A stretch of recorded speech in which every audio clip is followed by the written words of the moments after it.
Bueno, creo que ya. Entonces, vamos en el dibujito, ¿cierto? Les decía yo que, bueno, la pregunta y las respuestas que me dieron, sí. Eh, Sabemos que a los peces las aletas básicamente les sirven para nadar, pero la forma que tienen en sus aletas, digamos que les ayuda a muchos a sobrevivir, les ayuda a muchos a poder buscar su alimentación, ¿cierto? Entonces, si es un animal que la fuente de alimento para otras especies, pues necesitan de unas aletas que le permitan moverse con más agilidad, ¿cierto? Entonces, por eso la diferencia de las formas de las aletas en los peces. Algunos con ellas adquieren mayor velocidad, otros adquieren mayor facilidad, es decir, de no tanto de velocidad, sino de movimiento, ¿sí?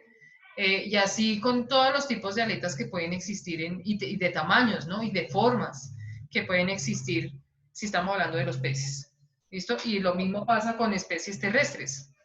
Sus partes, lo que conforma su organismo, depende de las condiciones en las que estén. ¿Listo? Por eso el ejemplo de las adaptaciones.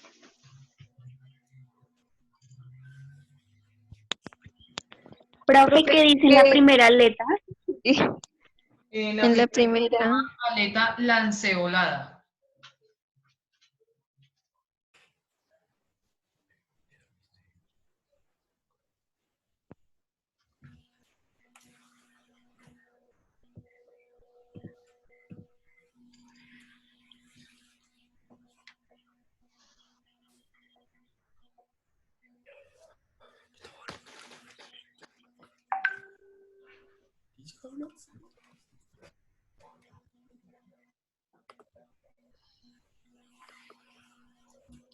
¿Listo?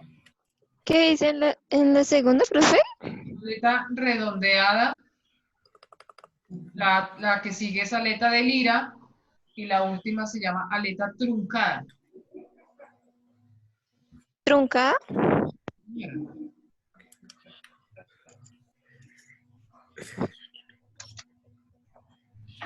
Entonces, debajo de los dibujitos escribimos lo siguiente. Por favor, todos pueden desactivar sus micrófonos. Hay varios. Portilla, Orjuela, Juan José. Desactiven sus micrófonos para que me puedan escuchar mejor. Orjuela.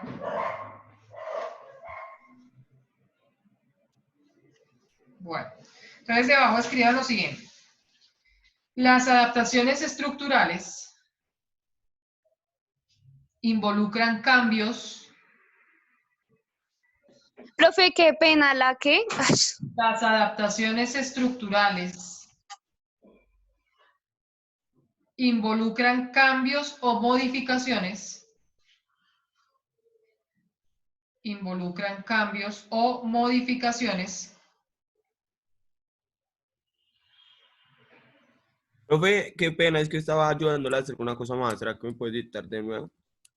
Las adaptaciones estructurales involucran cambios o modificaciones en la forma de los órganos. En la forma de los órganos. Modificaciones. En la forma de los órganos.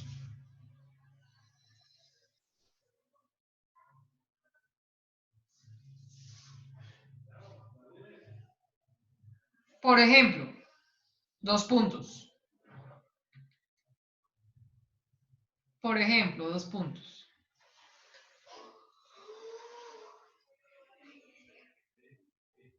La primera, de acuerdo con la velocidad. Primera, de acuerdo con la velocidad. De acuerdo con la velocidad que deben alcanzar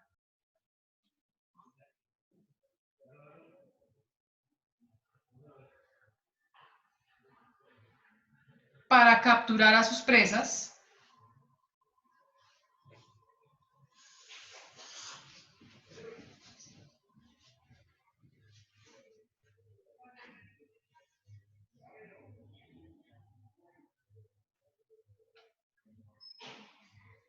Dejemos ahí. Punto aparte. Segunda. Según el hábitat y los requerimientos, según el hábitat y los requerimientos,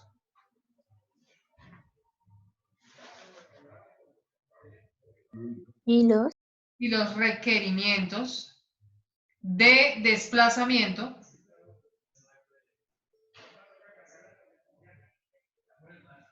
y los requerimientos de desplazamiento,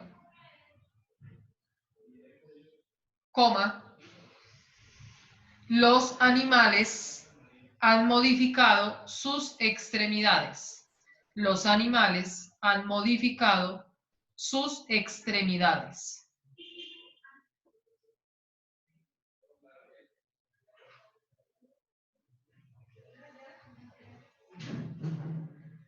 Y la tercera.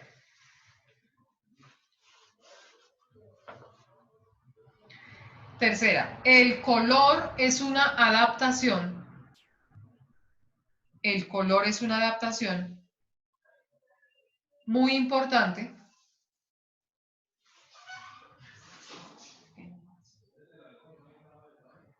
el color es una adaptación muy importante y de ella existen tres tipos.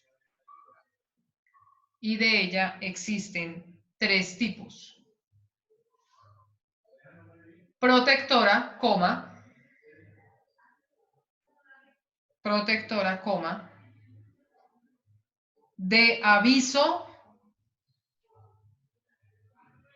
de aviso y mimetismo. De aviso y mimetismo.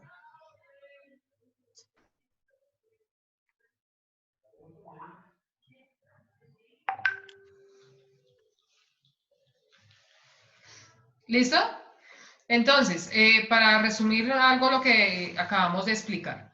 Aparte de que las adaptaciones son morfológicas, es decir, de estructura, como lo que acabamos de ver, las adaptaciones también pueden ser de otros tipos. Entonces, ahí hablamos que el color de una especie dice mucho. Entonces, por ejemplo, si han visto ustedes las ranitas, esas chiquiticas, los sapitos que son de unos colores vivos. Sí, esas que son venenosas. Exactamente, ese color precisamente está advirtiendo de la peligrosidad o la toxicidad que producen las sustancias de estas especies de anfibios, ¿sí? Lo mismo pasa con las plantas. Si uno ve una planta de un color, el fruto de una planta muy llamativo, una flor muy llamativa, ojo porque se ven muy bonitos, pero siempre el color está diciendo algo con respecto a esa especie. ¿Sí? Entonces, por eso siempre la recomendación es que si vamos de campo, si vamos a caminar al campo y vemos un fruto muy llamativo, no se lo vayan a comer, ¿sí? Si es un hongo, tampoco se lo vayan a comer. ¿Por qué? Porque tienen sustancias que pueden ser muy dañinas, pueden ser tóxicas para el organismo. Lo mismo con las especies de animales, pueden ser muy peligrosos. El color siempre nos habla de la peligrosidad de una especie. ¿Listo? El mimetismo. Hay especies que también tienen la capacidad de mimetizarse, es decir, de camuflarse en el hábitat en el que existen. ¿Qué especie de animal conocemos que tenga estas condiciones? Camaleón. Los La camaleones. mantarraya. Digamos que sí lo puede hacer, no que cambie de color, pero sí, digamos que logra esconderse de muchos predadores, incluso para cazar, pero pues no tiene la propiedad como el camaleón de cambiar de color, ¿sí? Y el pulpo. Algunas especies de pulpos y calamares también lo pueden hacer. Entonces, Profe, Profe, una pregunta. sí, Y entonces, por ejemplo, que eso es como una droga, ¿no? Consumir un hongo. sí, señor, claro, sí, porque es que Pero es verdad que es que el efecto es tanto que es que, o, por ejemplo, yo me imagino que estoy re mal y que quiero, por ejemplo, pelear o que estoy en la Segunda Guerra Mundial y que disparo, que me corto y no siento nada, pero cuando se pasa el efecto, sí. sí, por eso los llaman hongos alucinógenos, porque usted alucina. ¿Por qué alucina? Porque es que, bueno, de tipos de hongos alucinógenos hay muchísimos, ¿sí? Eh, Sí. producen eso, ¿por qué? Porque hay sustancias químicas que tienen estos hongos que lo que hacen es que activan la dopamina, que es una hormona, activan la dopamina del organismo. La dopamina es una hormona que nos hace sentir bienestar, ¿sí? Entonces, esas sustancias lo que hacen es activar, pero entonces puede ser más, puede ser muchísimo más peligroso si se consumen en exceso. No estoy diciendo que se puedan comer, no, pero si la persona que los consumió abusa también, es decir, comió en muchísima cantidad, puede hasta morir porque es algo tóxico para el organismo. Exceso. Profe, pero es que eso es re asco, ¿no? Porque es que lo cogen de la mierda de las vacas, ¿no? Digo, de la popó, qué pena. Pues por lo general los honguitos nacen de sustancias orgánicas, de la descomposición de sustancias orgánicas. Incluso todas las plantas aprovechan la descomposición de sustancias orgánicas porque es una fuente de alimentos para la planta. Eso es en planta y en hongos. Eso es, para muchas especies, es alimento, ¿sí? Entonces, Sí. no les dé asquito porque tampoco estoy diciendo que vayan y coman hongos, no. Sino que no es tanto el hecho de asquito, no, sino que es algo natural, o sea, es un proceso biológico que se da en la naturaleza. Nosotros también, al descomponernos, cuando morimos, servimos de fuente de alimento al suelo y a las plantas, ¿sí? Entonces, digamos que la materia orgánica de lo que está compuesto el planeta Tierra funciona de la misma manera. ¿Listo? Entonces, bueno, estábamos hablando de las Profe, funciones del color, ¿sí? profe, una pregunta. Es que yo he escuchado de un pulpo que tiene aros azules Sí, es y peligroso. que ellos lo utilizan, o sea, el color de los aros se pone más intenso cuando siente que está o sea, que lo están acosando o que está en peligro. Sí, sí, sí, sí. Sí, es cierto. No es de todos los pulpos, pero sí hay unos, por ejemplo, ese, y es que es muy bonito. O sea, los colores que se ven son muy bonitos, son llamativos. Es la manera que también utilizan ellos de atraer a sus presas, ¿sí? Entonces, así es que también la utilizan para alimentarse, para defenderse también, ¿sí? Entonces, sí, muchas especies las tienen y de hecho esas especies que tienen esas características son muy bonitas a la vista, ¿sí? O sea, sí son llamativas. Bueno, los insectos también tienen una alta capacidad de mimetizarse, de camuflarse. Entonces, ustedes seguramente han visto esos insectos que son como una hoja, que parecen exactamente la hoja de un árbol, por ejemplo. ¿Sí? Utilizan ese mecanismo para, primero, alimentarse, para defenderse, ¿sí? Para garantizar su supervivencia. Entonces, en los insectos, digamos que hay una mayor cantidad de especies que poseen esas características de poderse mimetizar. ¿Listo? Eso en cuanto a las adaptaciones morfológicas. Y la última que nos queda por ver es bueno, casi la última, son las adaptaciones etológicas. Entonces vamos a escribir adaptaciones etológicas y dejamos hasta ahí por el día de hoy. ¿Listo? Entonces, adaptaciones etológicas. 2 puntos. Karen ya tiene hambre, está que bosteza, para que vayan y coman algo. Profe, adaptaciones que Etológicas, sin H. Que no desayune, profe. Yo tampoco, tranquila. Es la única. profe, Señor. uno se pone a pensar y, por ejemplo, el trago y las drogas hacen como los mismos efectos, ¿no? Por ejemplo, quita las neuronas, ¿no? Sí, eso que ustedes escuchan de que el alcohol mata neuronas es verdad. Sí, el alcohol acaba de cierta manera con las neuronas. Porque, bueno, el alcohol tiene unas propiedades químicas que hacen que sean muy livianas y puedan traspasar la barrera del cerebro. Entonces, por esa razón, producen ese efecto y además de eso matan a las neuronas. Lo mismo las drogas, hacen exactamente lo mismo. Entonces no se sabe cuál es peor, si el alcohol o las Mm, drogas. Eso es igual. Entonces, adaptaciones etológicas, aparte, corresponden a las modificaciones,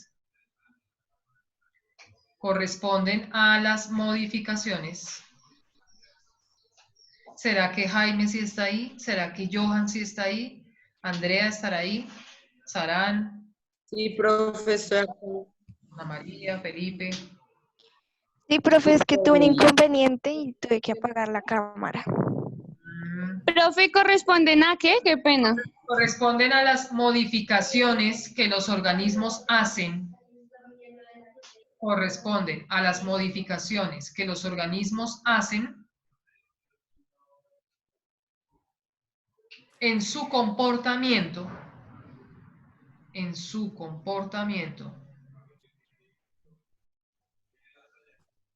para sobrevivir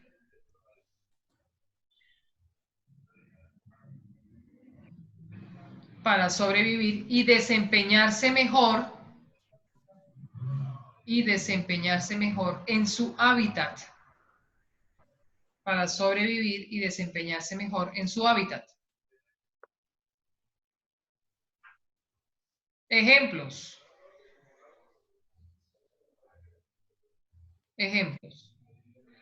La ecolocalización. La ecolocalización.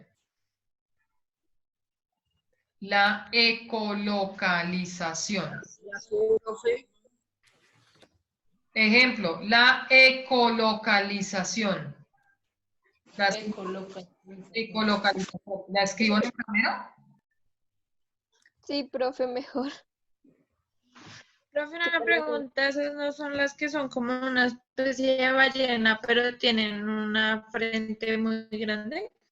Sí, señora, tiene que ver con la forma de comunicarse de algunas especies. Sí, las ballenas lo hacen. Las ballenas es como una cuestión como casi telepática entre ellos, pero ya les explico cómo es que hacen para comunicarse así. Entonces, la ecolocalización, la migración,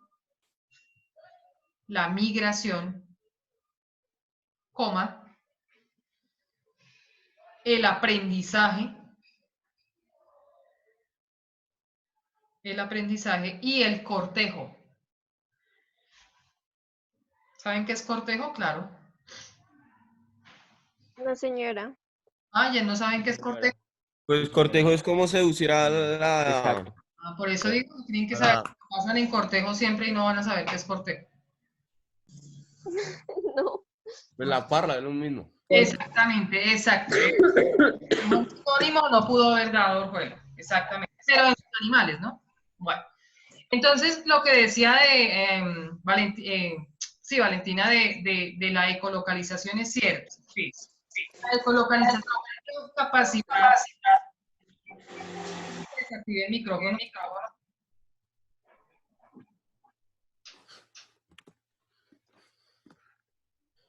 Orjuela, porfa. Listo. Les decía entonces que la ecolocalización es la facultad que tienen algunas especies de poderse comunicar a través de ondas sonoras de muy baja frecuencia. Entonces, el ejemplo son las ballenas, son los delfines, ¿sí? Los elefantes también tienen la capacidad de comunicarse de esa manera. Ellos al caminar, como son animales tan grandes y pesados, generan unas ondas en el suelo. Entre ellos las pueden detectar. Entonces, un elefante puede detectar la presencia de otro elefante a kilómetros de distancia. Todo debido a las ondas que se realizan en el suelo al caminar. Ellas mismas las producen y son una forma de comunicarse entre ellos mismos. ¿Sí? Eso es la ecolocalización. Entonces, por eso decía yo que era como una cuestión telepática. Como son ondas tan de baja frecuencia, nosotros los seres humanos no tenemos la capacidad de poderlas escuchar, porque nuestro oído no está adaptado a ese tipo de ondas con una frecuencia tan Tengo baja. una pregunta Señor, al respecto. sí. Creo que si no estoy mal, los ratones tienen como 450 megahertz, digo hertz para oír, Ellos escuchan muchísimo mejor que nosotros. Entonces, ellos tienen la pero, sí. pero entonces prácticamente, es que no me acuerdo cómo se llamaba esto, a ver, ¿cómo es que tenía que ver esto? Nosotros escuchamos de 20 a 20.000 kilohertz, creo que era, sí, hertz. Sí. Bueno, 20 kilohertz prácticamente. Pero entonces la música que nosotros escuchamos prácticamente, digamos como una más sencilla, como una hora de Mozart, obviamente no la va a escuchar a un rato, pero si la coloca a las frecuencias más bajas de todas, las va a escuchar como si fuéramos nosotros. Sí, sí, porque es que el oído de las especies está adaptado, es decir, escuchan a ondas de frecuencia distinta. Nosotros tenemos, digamos que el oído de nosotros es muy malo con respecto al de muchas especies de animales, ¿sí? Hay Prácticamente. animalitos que escuchan frecuencias de onda eh, muy agudas, es decir, muy altas. Producen frecuencias de onda muy altas, entonces por eso el chillido de un ratón, por ejemplo, es tan agudo, porque produce frecuencias de onda muy altas, que tiene la capacidad, entre ellos no la van a escuchar igual que nosotros las escuchamos. ¿Sí? Los leones producen frecuencias de onda muy bajas, es lo que se llama un infrasonido. ¿Sí? Que son frecuencias de onda demasiado bajas. Y entre las especies las producen y la manera en que ellos tienen de comunicarse. ¿Sí? Para nosotros puede que la escuchemos de otra manera, pero ellos las están recibiendo de otra. Entonces lo que dice usted sí es muy cierto.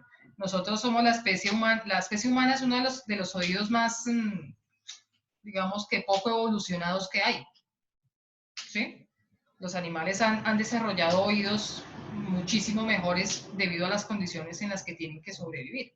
Un topo, por ejemplo, Profe, señora, una pregunta, y por ejemplo, los perros, los perros tienen ellos, también muy bueno, igual que el olfato. Es mucho mejor que el que tenemos nosotros. Los perros, por ejemplo, debido a unas células que tienen en el hocico, unas células receptoras, pueden percibir olores a metros de distancia, por eso es que su perrito empieza a ponerse contento si usted no ha llegado todavía, usted está a una cuadra, pero él ya percibe el olor de la persona, ¿sí? Porque ellos tienen un olfato muy, pero mejor dicho, no nos acercamos ni un poquito a la capacidad que tiene el olfato de un perro, ¿sí? Les decía a poner el ejemplo de un topo. Un topo, por ejemplo, es ciego. Ellos no ven, pero tienen un oído y un olfato muy bueno. Y mire que podemos poner el ejemplo de las mismas personas, de los mismos seres humanos. Una persona ciega desarrolla mucho más su oído, porque como no puede ver, tiene que desarrollar otro órgano mucho mejor. Entonces, una persona ciega seguramente no ve, pero escucha muchas más cosas de las que uno que ve no las escucha. ¿Sí? Y desarrolla otras capacidades que una persona con todos sus órganos de los sentidos normales no lo puede hacer. Entonces, eso obliga a las especies a tener que desarrollar otras para poder sobrevivir. ¿Sí? Listo, muchachos. Entonces, vamos a dejar hasta ahí por hoy. Nos pasamos de tiempo, son las 10:04. Angélica, ¿quería preguntar algo, señora? Angélica Daza tiene la mano arriba. No, profe, disculpa. Ah, bueno. Se volvió a equivocar. Listo, chicos, entonces vamos a dejar hasta ahí por el día de hoy. Nos vemos en la siguiente y les distribuyo las exposiciones para que ustedes también participen. ¿Listo? sí, señor. Bueno, profe. Bueno, muchachos, les dejo descansar. Chao, profe. Chao. Chao, profe. Profe, buen día. Gracias. Chao, profe. Chao, profe. Chao, profe. Gracias. Bueno, gracias.